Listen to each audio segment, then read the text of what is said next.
अधिकारपरिग्रहपद्धति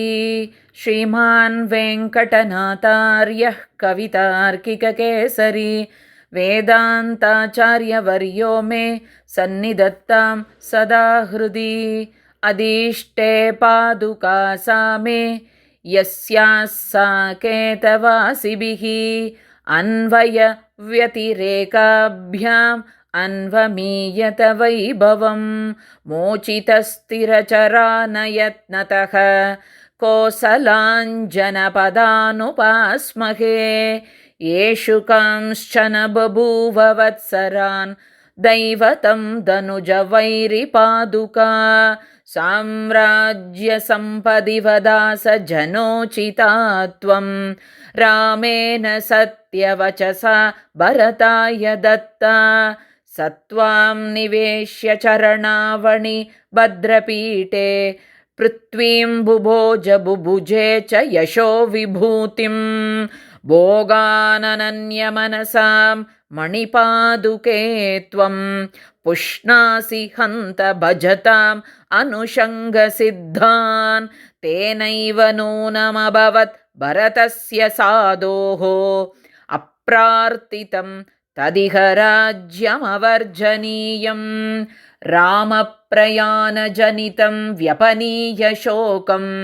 रत्नासने स्थितवती मणिपादरक्षे पृथ्वीं निजेन यशसा विहितोत्तरीयाम् एकातपत्रतिलकां भवती वितेने रामाज्ञया परवती परिगृह्य राज्यं रत्नासनं रघुकुलोचितमाश्रयन्ती शुद्धां पदावनि पुनर्भवती वितेने स्वातन्त्र्यलेशकलुषां भरतस्य कीर्तिं पौलस्त्यवीरवदनस्तबकावसानात् पुष्पाणि दण्डकवनेष्वपचेतुमिच्छोः रक्षादुरं धृतवती मणिपादुके त्वं रामस्य मैथिलसुता सहिते प्रचारे पादावनी प्रचलचामरबृन्दमध्ये भद्रासनास्तरगता भवती विरेजे आकीर्णदिव्यसलिले कटके सुमेरोः अम्बोजिनीव कलहायित हंसयूता मान्ये रघूद्वहपदे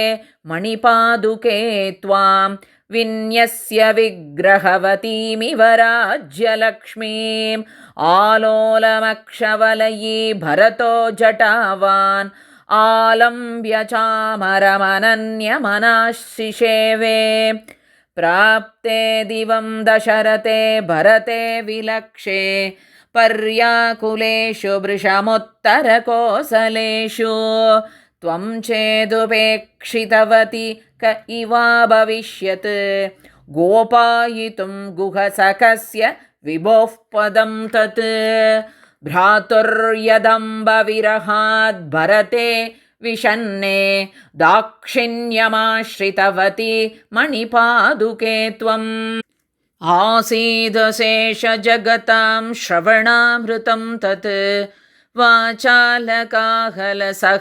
बिरुदं तदा ते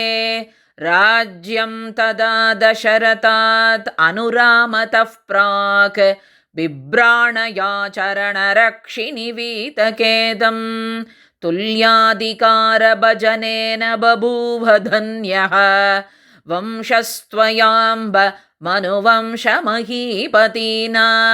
वर्षाणि तानि वृषलो न तपांसि तेपे बालो न कश्चिदभिमृत्युवशं जगाम राज्ये तवाम्बरगुपुङ्गवपादरक्षे नैवापरं प्रतिविधेयमभूत् प्रसक्तं विश्वं त्वदाश्रितपदाम्बुज सम्भवायां यस्यां प्रतिष्ठितमिदं मणिपादरक्षे आसीदनन्यशरणा समये यतावत् सापि त्वया वसुमती विहितप्रतिष्ठा प्रायेण रामविरह व्यतिता तदानीं उत्सङ्गमाश्रितवती तव राज्यलक्ष्मीः तामेव देवि ननु जीवयितुं जलार्ध्राम् अङ्गीचकार भवति भरतोपनीताम् वीरव्रतप्रणयिनी प्रथमे रघूनां प्राप्ते चिराय भरते व्रतमासिदारम् त्यक्त्वा पदावनि तदा विविधान् विहारान् एकासिका व्रतमपूर्वमवर्तयस्त्वं काकुत्स्थपादविरहप्रतिपन्नमौनां निष्पन्दतामुपगतां मणिपादरक्षे आश्वासयन्निव मुहुर्भरतस्तदानीं शीतैरवीजयत चामरमारुतैस्त्वां यत्र क्वचित् विहरतोऽपि पदारविन्दं रक्ष्यं मया रघुपतेरिति भावयन्त्या निःशेषमेव सहसा मणिपादरक्षे निष्कण्टकं जगदिदं विददे भवत्या रामं त्वया विरहितं भरतं च तेन त्रातुं पदावनि तदा यदभूत्प्रतीतं रामानुजस्य तव चाम्ब जगत् समस्तं जागर्तितेन खलु जागरणौ व्रतेन अन्तःपुरे परिजनैः समयोपयातैः अभ्यर्चिता भवसि या विनयोपपन्नैः सा कोसलेश्वरपदावनि भूपतीनां सङ्घट्टनं मकुटपङ्क्तिभिरन्वभूस्त्वं प्राप्याधिकारमुचितं भुवनस्य गुप्त्यै भद्रासनं भरतवन्दितमाश्रयन्त्या मध्येऽवतीर्णमिव माधवपादरक्षे मातस्त्वयापि मनुवंशमहीपतीनां राजासने रघुकुलोद्वहपादरक्षे नीराजनं समभवत् समयोचितं ते श्लाघावशेन बहुशः परिगूर्णिताभिः सामन्तमौलिमणिमङ्गलदीपिकाभिः पृथ्वीपतीनां युगपत्किरीटाः प्रत्यर्थितानां प्राणितुमर्तिनां च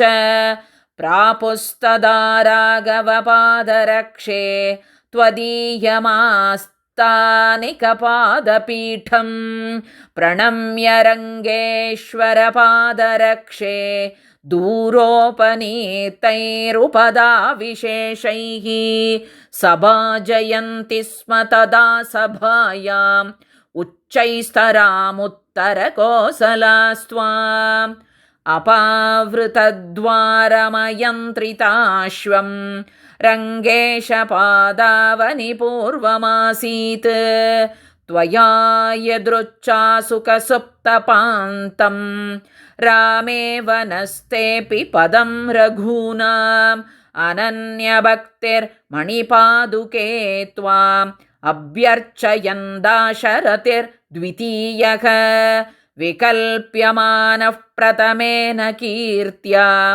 वन्द्यस्वयं व्योम सदां बभूव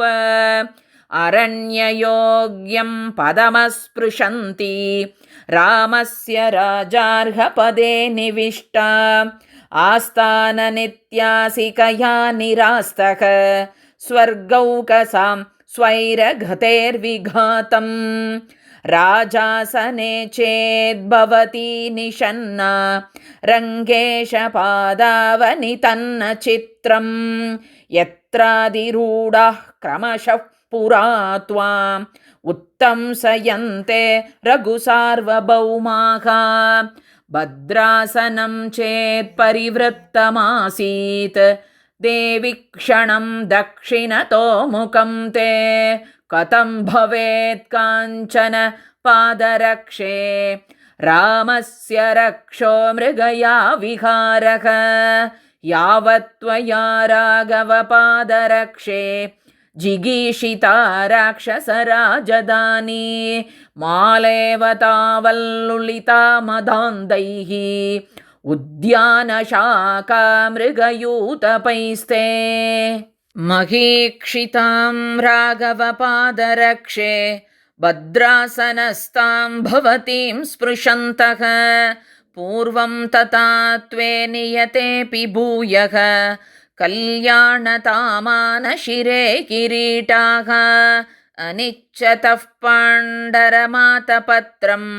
पित्रा वितीर्णं मणिपादरक्षे आसीत्त्वदर्थं विधृतेन तेन छाया समग्रा भरतस्य मौळौ पादुके रघुपतौ यदृच्छया प्रस्थिते वनविहारकौतुकात् आदिराज्यमधिगम्यते युवाम् अक्षतं वसुमतीमरक्षतं रघुवीरपदानुषङ्गमात्रात् परिबर्हेषु निवेशिता यदि त्वा अधिकारदिने कथं पुनस्ते परिवारास्तव पादुके बभूवुः पुरुषार्थचतुष्टयार्तिनीनां परिषत्ते महितावशिष्टमुख्यैः क्रयविक्रयपट्टणं प्रजानाम् अभवत् काञ्चन पादुके तदानीं मनुजत्वतिरोहितेन शक्ये वपुषैकेन विरोधिनां निरासे अभजद्भरतादिभेदमीशः स्वयमाराधयितुं पदावनि त्वाम् मगधाङ्गकलिङ्गवङ्गमुख्यान् विमतान् रन्ध्रगवेशिनः ससैन्यान् रघुपुङ्गवपादुके विजिज्ञे भरतः शासनमुद्वहन् भवत्याः अनितरवहनीयं मन्त्रिमुख्यैर्यदा तत् त्वयि विनिहितमासीत् सूर्यवंशादिराज्यं रघुपतिपदरक्षे रत्नपीठे तदानीं श्रियमिव ददृशुस्त्वां सादरं लोकपालाः परिहृतदण्डकाद्वगमनं पदरक्षिणि तत् परिणतविश्वसम्पदुदयं युवयोर्द्वितयं रघुपतिरत्नपीठमधिरुह्य तदा विदधे व्यपगतवैरिभूपनिलयं वसुधावलयो प्राप्तोदया तदानीं किमपि तमस्तन्निराकरोद्भवति